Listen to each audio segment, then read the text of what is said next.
Hi friends, good morning. कैसे हैं my dear student. तो चलिए हम लोगों जो सीरीज़ शुरू किया था क्रैश कोर्स का, वो सीरीज़ कंटिन्यू करते हैं। जैसा कि आपको पता है, पिछले वीडियो में हमने मेंडल साहब के द्वारा किया गया एकल संस्करण और द्वि संस्करण का चर्चा किया था और उसके अनुपातों को देखा था।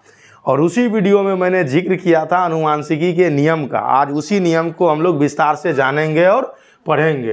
तो मटर के पौधे पे किया गया प्रयोग से उन्होंने जो पाया और उन्हीं को कंक्लूजन के तौर पे उन्होंने 3 नियम के रूप में प्रतिपादित किया। और वही 3 नियम जो है इस प्रकार है, जो आप यहाँ स्क्रीन पे आप देख रहे हैं। पहला नियम क्या है? प्रभाविता का नियम, जिसको हम लोग प्रबलता का नियम भी कहते हैं, ये देखिए यहाँ पे। और दूसरा क्या है? पृथक्करण का नियम, इसे विसंयोजन का नियम भी कहते हैं। और तीसरा नियम क्या है? स्वतंत्र अपवहन का नियम। और इसी तीनों नियम को अब हम लोग आगे पढ़ेंगे, जानेंगे। आप जितने भी तरह का वेरिएशन देखते हैं आप अपने प्रकृति में, अपने पर्यावरण में, ये इन्हीं तीनों में से किसी एक का उदाहरण है। जब अभी आपको आप पढ़ाएंगे तब आप इस चीज़ को समझिएगा और इस चीज़ को रिलेट कर पाइएगा, ठीक है। तो चलिए बिना देर किए शुरू करते हैं। पहला नियम क्या है? प्रभाविकता का नियम। प्रभाविकता का नियम से तात्पर्य क्या है कि ऐसे जीन जो अपने आप को वहाँ पे प्रभावशाली प्रदर्शित करे, अपने आप को वहाँ प्रभावित करे, और जो जीन कमज़ोर है उसको क्या करे? दबाए और अपने आप को आगे बढ़ाए। तो इस नियम में यही होने को है। जैसे देखिए, लॉ ऑफ डोमिनेंस आपको बताए थे। डोमिनेंस और रिसेसिव 2 तरह के गुणों के बारे में आपको बताए थे। डोमिनेंस वो जीन होगा जो ताकतवर होगा और आगे के पीढ़ी में वो ट्रांसफ़र होगा, अपने गुणों को वो प्रदर्शित करेगा। देखिए क्या लिखा है उन्होंने। जब मेंडल ने भिन्न भिन्न लक्षण वाले समयुग्मी उसको कहते हैं जिसके युग्मक समान होते हैं। जैसे X और X, ये हो गया समयुग्मी। पादपों में जब संकरण करवाया तो इस क्रॉस में मेंडल ने एक ही लक्षण प्रदर्शित करने वाले पादपों का ही अध्ययन किया। तो उसने पाया कि एक प्रभावी लक्षण अपने आप को अभिव्यक्त करता है। अभिव्यक्त का मतलब है कि आगे के पीढ़ी में सिर्फ और सिर्फ वही दिखता है, उसी का डोमिनेंस दिखता है। फिर उसने क्या पाया कि एक अप्रभावी लक्षण अपने आप को छिपा लेता है, वो गायब हो जाता है। क्यों गायब हो जाता है? जाहिर सी बात है कि जब कुश्ती होगी तो एक व्यक्ति जीतेगा। क्यों? क्योंकि वो ज़्यादा मजबूत होगा, और एक व्यक्ति हारेगा क्योंकि वो उससे कमज़ोर होगा। जो जीतेगा विजेता होगा, उसी का नाम होगा, उसी का चर्चा होगा। तो जो लक्षण आपको दिखेगा वो प्रभावी लक्षण होगा, वो डोमिनेंस लक्षण होगा, और जो नहीं दिखेगा वो गायब हो जाएगा। इस चीज़ को आप देखिए, ये लिखा हुआ भी है। और इसी को क्या कहते हैं? प्रभाविकता का नियम कहते हैं, या इसी को प्रबलता का नियम कहते हैं। प्रबलता का मतलब होता है स्ट्रांगनेस, पावर, डोमिनेंस, ठीक है। इस चीज़ को ध्यान में रखना है। और इस नियम को मेंडल का प्रभाविकता का नियम कहते हैं, ठीक है। दूसरा नियम देखिए क्या है? पृथक्करण का नियम। अब इसको कैसे समझिएगा? सपोज कीजिए कि एक गुलाब है जो रेड कलर का है, और दूसरा गुलाब है जो किस कलर का है? वाइट कलर का है। अब अगर इस दोनों को क्रॉस करवाएंगे तो अब जो गुलाब उगेगा, अगर उस गुलाब के फूल का कलर रेड हुआ तो रेड क्या हो गया? प्रभावित लक्षण हो गया। और वाइट जो है वो रिसेसिव हो गया, वो छुप गया, प्रभावित हो गया। ये इसका उदाहरण हो गया। तो चलिए अब हम लोग दूसरा जो रूल है उसको देखते हैं। चूँकि ये क्रैश कोर्स है, थोड़ा सा इसको स्पीड में पढ़ाना होगा, लेकिन आप लोग इसको 2 बार 4 बार करके देख लीजिए, या थोड़ा सा स्पीड कम करके देख लीजिए। उसके बाद हम लोग MCQ महासंग्राम शुरू करेंगे, जिसमें लगभग 1000 MCQ का प्रैक्टिस करेंगे। चलिए दूसरे नियम पे हम लोग आ गए हैं। पृथक्करण का नियम। पृथक्करण का मतलब होता है अलग। क्या करना? अलग करना। अलग करना कैसे अलग होगा? तो अलग होगा, अब मान के चलिए 2 जीन है, तो 2 जीन एक साथ क्या होता है? कंबाइन होता है। कंबाइन होने के बाद जो अपना गुण प्रदर्शित कर दिया, चाहे वो डोमिनेंस हो या चाहे रिसेसिव हो, तब वहाँ पे वो अलग तरह का गुण प्रदर्शित होगा। तब उस चीज़ को हम लोग क्या कहेंगे? पृथक्करण का नियम कहेंगे। इसे हम लोग सेग्रीगेशन भी कहते हैं। ये बिल्कुल अद्भुत टाइप का लक्षण को प्रदर्शित करता है। इसे विसंयोजन का भी नियम कहते हैं, युग्मकों की शुद्धता का भी नियम कहते हैं।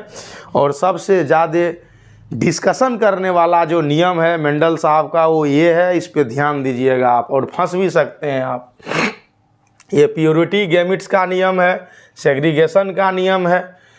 युग्मक निर्माण के समय दोनों युग्मक विकल्पी अलग अलग हो जाते हैं और एक युग्मक में सिर्फ एक विकल्पी होते हैं। विकल्पी का मतलब क्या होता है? एलील्स, गुण, लक्षण, जीन का एक विशेष प्रकार। इस चीज़ का ध्यान रखिएगा। ये विकल्पी मतलब ऑप्शन नहीं हुआ, ये ध्यान रखना है। इसलिए इसे पृथक्करण का नियम कहते हैं। क्यों कहते हैं? क्योंकि एक साथ दोनों होता है और अलग हो जाता है। अलग होना ही पृथक्करण है और अलग होने के बाद अपने गुण को प्रदर्शित करता है। इस चीज़ का ध्यान रखना है। और युग्मक किसी भी लक्षण के लिए शुद्ध होते हैं, इसका ध्यान आपको रखना है। और इसमें एक विशेष प्रकार का उदाहरण आपको देखने को मिलेगा। इस चीज़ को क्या करना है? ध्यान से समझना है, देखना है। ठीक है, चलिए अब आगे हम लोग बढ़ते हैं। आगे क्या है? तीसरा नियम है। तीसरा नियम के बारे में चलिए समझते हैं। तीसरा नियम क्या है? ये है स्वतंत्र अपवहन का नियम। इसे लॉ ऑफ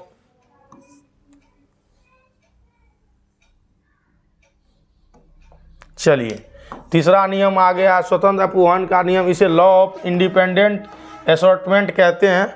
यहाँ पे क्या होता है?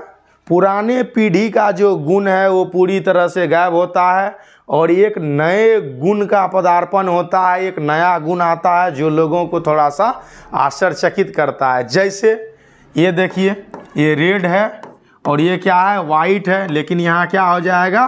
पिंक हो जाएगा। ना रेड का गुण है ना वाइट का गुण है और ये इन दोनों का क्या है? समर्ज है। अब देख लीजिए यहाँ पिंक हो गया।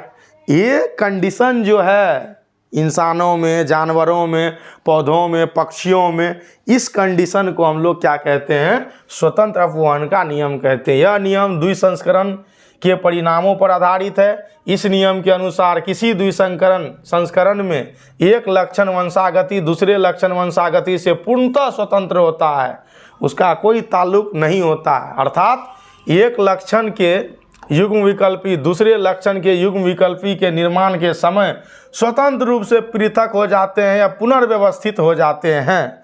ठीक है, इस चीज़ का क्या करना है? ख्याल करना है, इस चीज़ को समझना है। तो मेंडल के ये 3 नियम है। आपसे पूछा जाएगा वंशागति के कितने नियम हैं? तो 3 नियम है। ये ऑब्जेक्टिव में आएगा और सब्जेक्टिव में तीनों में से किसी भी नियम को पूछा जाएगा। 2 नंबर आएगा या 5 नंबर में ये आएगा कि मेंडल के वंशागति के नियम का वर्णन कीजिए, चर्चा कीजिए, तब ये 5 नंबर का आएगा। तो इस बात का ध्यान रखना है। अब देखिए लक्षण का अनुपात दिया हुआ है। कल भी मैंने आपको बताया था, ये फेनोटाइप है। ये कितना होता है? 9 अनुपात 3 अनुपात 3 अनुपात 1 होता है। मैंने ये आपको बताया था ये पैटर्न से कि ऐसा क्यों होगा। ठीक है, तो ये फेनोटाइप रेशियो है। जब आप रिसर्च करेंगे या मेंडल साहब ने जब रिसर्च किया तब उन्होंने पाया जो 9 ऐसे रिजल्ट हैं वो 100% हैं, जिसमें आपको टॉलनेस, राउंडनेस, येलोनेस दिखता है। 3 ऐसे हैं जिसमें 50% दिखता है, राउंड है, क्या है, ग्रीन है। 3 ऐसे हैं जिसमें आपको क्या दिखता है? वो रिंकल है, झुर्रीदार है, लेकिन कैसा है? पीला है। और ये कैसा दिखता है? जो झुर्रीदार है और हरा है, जैसा कि मैंने कल लिख के आपको बताया था। देखिए ये सारी चीज़ें हैं जो इन्होंने करके बताया, दिखाया। आप इसको सिर्फ देखिए, समझिए और इस चीज़ को पढ़िए। अब हम लोग थोड़ा सा जो इंटरनल चीज़ है इस चीज़ का, उस चीज़ पे हम लोग चलते हैं। अब देखिए क्या लिखा हुआ है? लक्षण अपने आप को किस प्रकार व्यक्त करते हैं, अपने आप को किस प्रकार एक्सप्रेस करते हैं। तो कोशिका के अंदर क्या होता है? कोई भी, जैसे ये कोशिका है, ये मान के चलिए, तो इसके अंदर होता है क्या? केंद्रक जिसको न्यूक्लियस कहते हैं। और न्यूक्लियस के अंदर ही क्या होता है? धागे नुमा संरचना होता है जिसको हम लोग क्रोमोसोम कहते हैं। और इसी क्रोमोसोम का जो भाग होता है टुकड़ा होता है उस चीज़ को हम लोग कहते हैं डीएनए। और ये डीएनए ही क्या है, मटेरियल है जो आपके कैरेक्टर को ढोता है, एक पीढ़ी से दूसरे पीढ़ी में ट्रांसफ़र करता है। इस चीज़ का ख्याल करना, और इसी डीएनए के ट्रांसफ़र से हमारे कैरेक्टर भी ट्रांसफ़र होते हैं। इस चीज़ को आपको लेके चलना है। और इसी के एक इकाई को हम लोग क्या कह देते हैं, जीन कह देते हैं। ये भूत प्रेत वाला जीन नहीं है, बल्कि डीएनए का भी टुकड़ा है, डीएनए का यूनिट है। और ये क्या होता है, संरचनात्मक होता है और क्रियात्मक होता है। हर एक बच्चा में जो लक्षण दिखता है वो जीन में ही कोड होता है कि 5 साल में लक्षण कैसे दिखाना है, 50 साल में लक्षण कैसे दिखाना है। मान के चलिए कोई बेबी हुआ, 5 साल के बाद वो बेबी जो है थोड़ा सा मान के चलिए विकलांग हो गया, हाथ पर काम करना बंद कर दिया। इसका मतलब ये सूचना उसके जीन में पहले से कोड होगा, ये मान के चलिए। और सभी चीज़ों का मतलब है जो जेनेटाइप और फेनोटाइप रेशियो है, उसके लिए आपका जीन, आपका डीएनए जिम्मेवार होगा। इसलिए हम लोग इसको कहते हैं रचनात्मक और क्रियात्मक। क्यों? क्योंकि शरीर का जो कंपोजिशन है, जो शरीर बनेगा, वो फेनोटाइप रेशियो प्रदर्शित करने के लिए भी डीएनए ही होगा। और जो इंटरनली उसके अंदर जो ब्रेन होगा, हार्ट होगा, किडनी होगा, लीवर होगा, उसका जो फंक्शन का मैकेनिज्म होगा, वो भी डीएनए ही क्या करेगा। इसलिए इस चीज़ को हम लोग रचनात्मक भी कहते हैं। आगे देखिए, सूचना का स्रोत को प्रदर्शित किया है। ये सूचना का स्रोत है, और सूचना का स्रोत कैसे ट्रांसफ़र होता है, तो प्रोटीन संश्लेषण से। किससे? प्रोटीन संश्लेषण से। शरीर में प्रोटीन का बनना ही क्या कहलाता है, प्रोटीन संश्लेषण कहता है। जब 9th क्लास में आपने कोशिकांग के बारे में पढ़ा, तब वहाँ आपने पढ़ा होगा आरएनए के बारे में।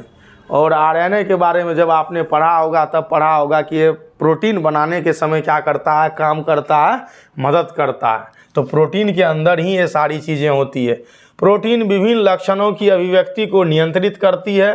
किसके द्वारा? तो एंजाइम और हार्मोन के द्वारा। एंजाइम हमारे पाचन में सहायक होता है, और हार्मोन हमारे शरीर में अलग अलग प्रकार की क्रियाओं को उत्तेजित करके संपादित करने में सहायक होता है। दोनों अलग अलग चीज़ है, दोनों का काम अलग है, दोनों के कंपोजिशन अलग हैं, ये याद रखिएगा। और जब हमारे शरीर में एंजाइम और हार्मोन क्या होगा, असंतुलित होगा, तब अनेक प्रकार की बीमारियां उत्पन्न होगी। अब ये एक फ्लो चार्ट से इस चीज़ को रिप्रेजेंट किया है, इसको देखिए। जैसे यहाँ जीन है टी फॉर टॉल, जो प्रभावी लक्षण को प्रदर्शित करता है। यहाँ जीन है स्मॉल टी का मतलब है जो अप्रभावी है, जो अपना लक्षण प्रदर्शित नहीं किया किसी भी प्रोजेनी में, संतान में, जनरेशन में। चलिए आगे देखते हैं। एंजाइम दक्षता से कार्य करता है। दक्षता का मतलब है फुल एफिशिएंसी से काम करता है, फुल क्षमता से काम करता है, और पर्याप्त मात्रा में हार्मोन बनाता है। कभी कभी क्या होता है कि हार्मोन के वजह से एंजाइम बनता है, कभी एंजाइम के वजह से हार्मोन बनता है। और ऐसे जो एंडोक्राइन ग्लैंड है, उसके बारे में भी हम लोगों ने पढ़ा पाचन चैप्टर में, लेकिन यहाँ पे थोड़ा सा जिक्र में समझिए। और किस गुण को डिपेंड करता है? लंबे वाले गुण को डिपेंड करता है। एक हार्मोन है HGH, इसे क्या कहते हैं? ग्रोथ हार्मोन कहते हैं। तो ग्रोथ हार्मोन बनने के लिए पहले एंजाइम काम करेगा, फिर एंजाइम हार्मोन को बनाएगा, और एक समय के बाद ये हार्मोन एक्टिव होगा, और एक्टिव होने के बाद टॉलनेस पे काम करेगा, और पौधा लंबा हो जाएगा। फिर आपको वही गुण देखने को मिलेगा। चलिए दूसरा क्या है? ये जीन है, जो स्मॉल जीन है, छोटा जीन है, अप्रभावी जीन है। उसमें क्या होता है? यहाँ भी सेम चीज़ होगा, लेकिन जीन यहाँ पे क्या करेगा, थोड़ा सा कम एक्टिव होगा, इसलिए कम मात्रा में एंजाइम बनाएगा। जब एंजाइम की मात्रा कम होगी तो उसका एक्शन भी कम होगा, दक्षता कम होगा, और कम जब होगा तब हार्मोन जो है बहुत कम बनेगा। जब हार्मोन बहुत कम बनेगा तो अपने प्रभाव को प्रदर्शित नहीं कर पाएगा, और परिणाम स्वरूप पौधा कैसा हो जाएगा? पौधा आपका बौना हो जाएगा, उसकी लंबाई नहीं दिखेगी। और इस तरह से कमाल कहाँ से शुरू हुआ है? तो जीन से शुरू हुआ है, जीन से ही शुरू हुआ है। तो आपके शारीरिक, मानसिक किसी भी तरह के लक्षण के लिए जिम्मेवार कौन है? Gene, DNA. ठीक है, इस चीज़ को क्या करना है, ध्यान में रखना है। और आगे हम लोग देखते हैं आगे क्या है, आगे है लिंग निर्धारण। तो लिंग निर्धारण पे हम लोग दोस्तों कल चर्चा करेंगे। आज समय कम था कुछ टेक्निकल फॉल्ट के कारण, तो आप लोग इस वीडियो को देखिए, पसंद आए तो हमारे चैनल को सब्सक्राइब कीजिए, लाइक कीजिए और उन ज़रूरतमंद बच्चों को पहुंचाइए जो 2026 में बोर्ड का एग्ज़ाम देंगे। साथ ही साथ 1 डे 2 डे कंपटीशन वाले हमारे जो साथी हैं वो भी देखें। चलिए कल मिलते हैं। जय हिंद।